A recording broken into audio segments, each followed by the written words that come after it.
Yesus Kristus. Sebelum kita bersama-sama membaca dan merenungkan firman Tuhan, mari kita bersama-sama bersatu di dalam doa.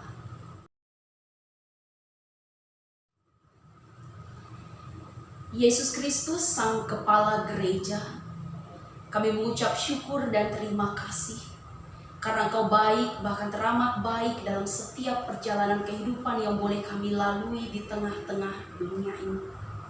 Terima kasih ya Tuhan untuk setiap kesehatan, kekuatan, nafas kehidupan yang masih Tuhan percayakan bagi kami semua. Dan pada saat hari ini ya Tuhan, kami akan bersama-sama membaca dan merenungkan akan kebenaran firman Tuhan. Biarlah ya Tuhan, apa yang boleh kami baca dan renungkan bersama pada hari ini, semuanya itu tidak akan pernah berlalu begitu saja. Tetapi kami boleh menjadi pelaku firman Tuhan yang hidup dan berkenan di hadapan Engkau. Berfirmanlah ya Tuhan, karena kami sekalian siap untuk mendengarkannya. Amin. Mari kita bersama-sama membuka Alkitab kita dari Perjanjian Baru Ibrani pasalnya yang ke-9, ayat yang pertama sampai dengan ayat yang ke-12. Demikian firman Tuhan, tempat kudus di bumi dan di surga. Memang perjanjian yang pertama juga mempunyai peraturan-peraturan untuk ibadah dan untuk tempat kudus buatan tangan manusia.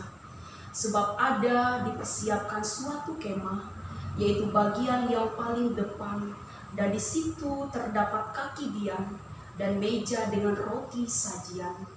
Bagian ini disebut tempat yang kudus. Di belakang tirai yang kedua terdapat suatu kemah lagi, yang disebut tempat yang maha kudus. Di situ terdapat mezbah pembakaran ukupan dari emas dan tabut perjanjian yang seluruhnya disaut dengan emas. Di dalam tabut perjanjian itu tersimpan buli-buli emas berisi mana, tongkat Harun yang pernah bertunas, dan lolo batu yang bertuliskan perjanjian. Dan di atasnya kedua keruk kemuliaan yang menaungi tutup pendamaian. Tetapi hal ini tidak dapat kita bicarakan sekarang secara terperinci. Demikianlah caranya tempat yang kudus itu diatur. Maka imam-imam senantiasa masuk ke dalam kemah yang paling depan itu untuk melakukan ibadah mereka. Tetapi ke dalam kemah yang kedua hanya imam besar saja yang masuk sekali setahun, dan harus dengan darah yang ia persembahkan karena dirinya sendiri dan karena pelanggaran-pelanggaran yang dibuat oleh umatnya dengan tidak sadar. Dengan ini Roh Kudus menyatakan bahwa jalan ke tempat yang kudus itu belum terbuka selama kemah yang pertama itu masih ada. Itu adalah kiasan masa sekarang. Sesuai dengan itu dipersembahkan korban dan persembahan yang tidak dapat menyempurnakan mereka, yang mempersembahkannya menurut hati nurani mereka. Karena semuanya itu di samping makanan minuman dan berbagai macam pembasuhan, hanyalah peraturan-peraturan untuk hidup insan yang hanya berlaku sampai tibanya waktu pembaharuan.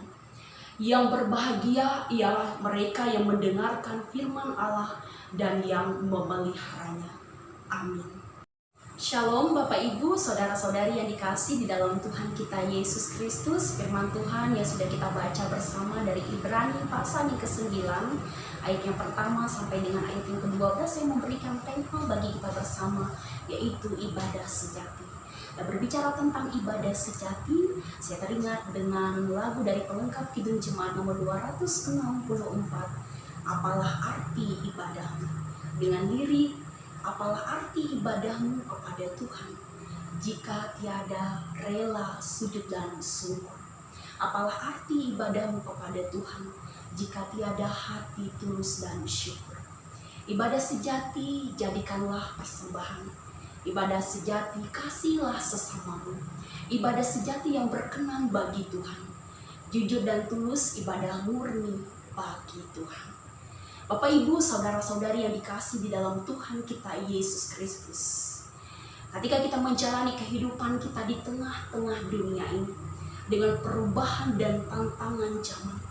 Sebagai orang-orang yang percaya, kita perlu memaknai dan memahami apa yang menjadi tugas tanggung jawab kita.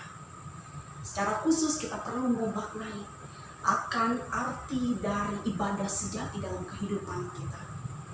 Apa itu ibadah sejati? Apakah ibadah sejati hanya sebatas rutinitas kita saja? Apakah ibadah sejati hanya sebatas ketika kita beribadah pada hari Minggu? Ibadah keluarga, ibadah syukur, atau ibadah kategorial dari seksi pelayanan Bapa, seksi pelayanan perempuan, seksi pelayanan remaja pemuda, dan seksi pelayanan anak. Semua itu boleh kita renungkan di dalam setiap kehidupan kita. Terlebih kita harus memahami dan memaknai bahwa ibadah sejati adalah kita mempersembahkan diri kita sebagai persembahan yang hidup, kudus, dan berkenan di hadapan Tuhan. Ibadah sejati adalah kita senantiasa tunduk pada otoritas Allah. Terlebih juga ibadah sejati boleh dinyatakan dengan kita mengasihi sesama kita. Seperti kita perlu menyadari bahwa Allah itu Maha Mulia, Ia Imam besar dan agung serta Maha Kudus. Kita bersatu di dalam doa, kita mengucap syukur untuk kebenaran firman Tuhan dan menaikkan doa syafaat kita.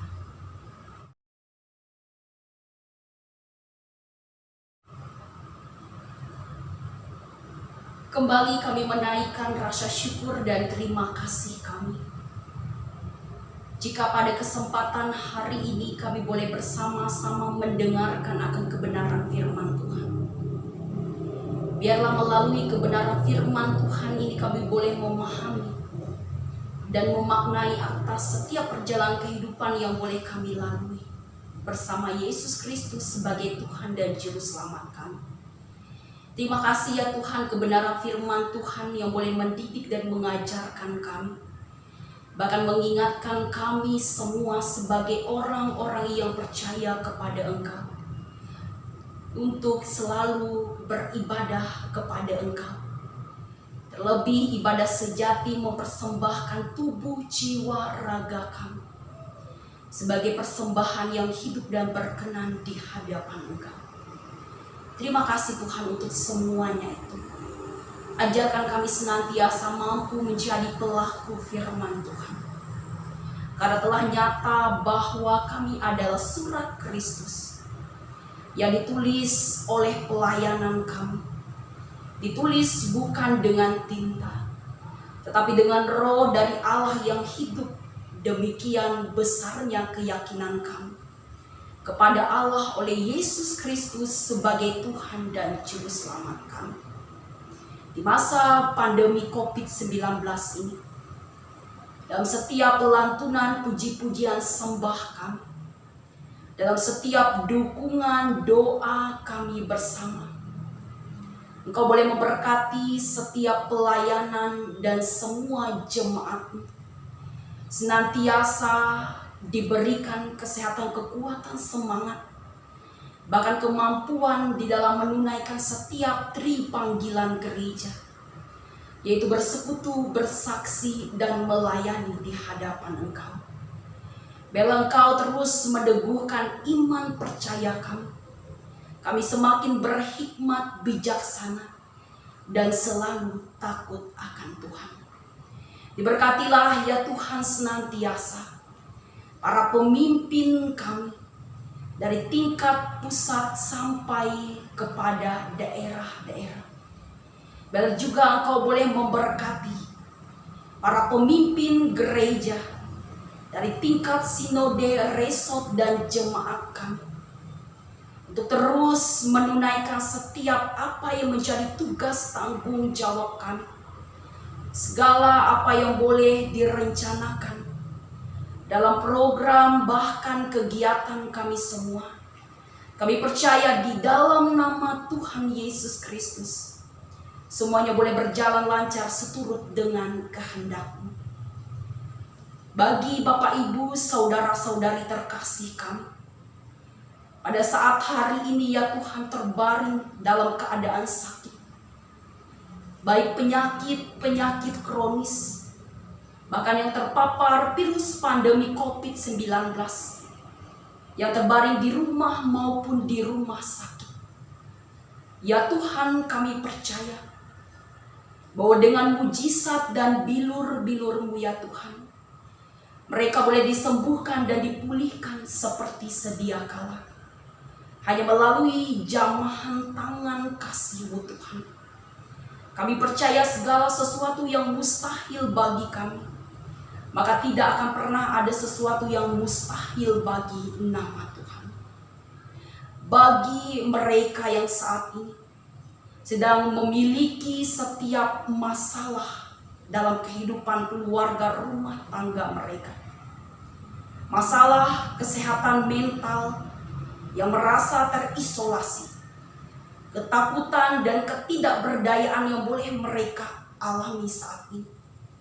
Biarlah ya Tuhan, melalui setiap kehadiran kami yang boleh Tuhan pakai sebagai alat di tangan untuk terus mendukung mereka, agar kiranya mereka terus bersemangat menjalani hari-hari yang boleh mereka jalani.